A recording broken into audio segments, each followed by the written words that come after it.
চলো, কেক কাটার জন্য সবাই ওয়েট করতেছে। ঈশান কোথায়? ঈশানকে দিয়ে কি করবা তুমি? ও আসবে না। ঈশান না আসলে আমি বার্থডে করব না।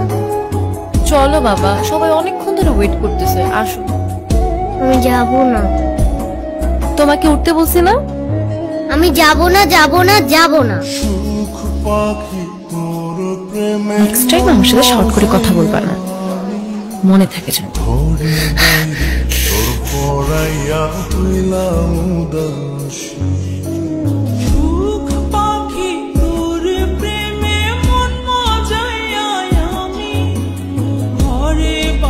আয়রা,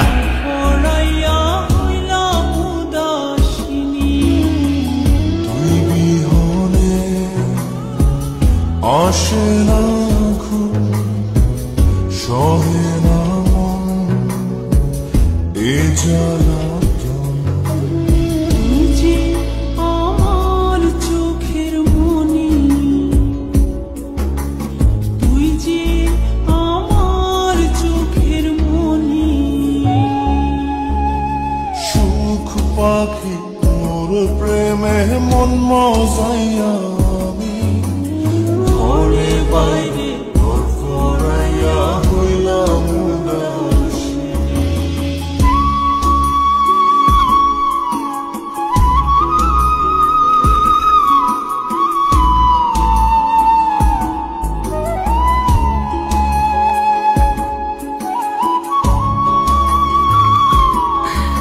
হ্যাপি বার্থডে বন্ধু।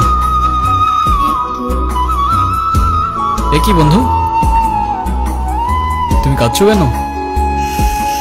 কই না তো, কাচ্ছি না তো। ওয়েট, দেখো, এ নাও বন্ধু, একটু মিষ্টি মুখ করে নাও।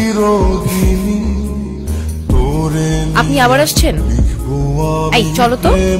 আস্তে, আমার ব্যথা লাগছে।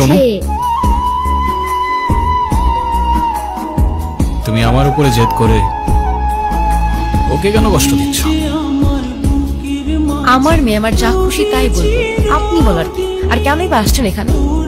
কেউ না আমি, আর কখনো আসবো না।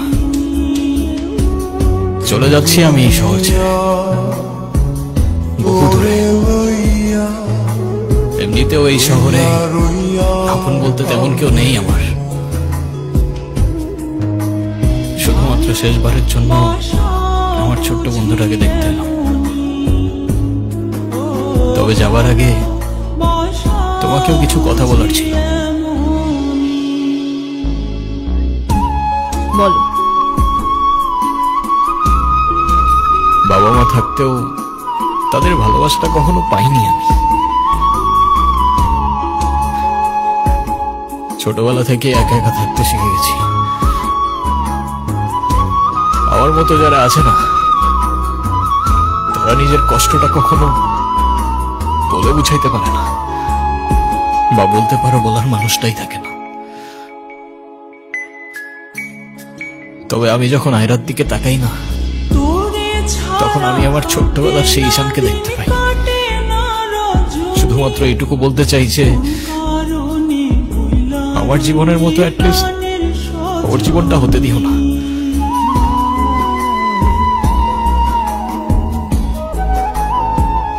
আমার উপরে থাকা অভিমানগুলোর জন্য তুমি ওকে কষ্ট দিও না।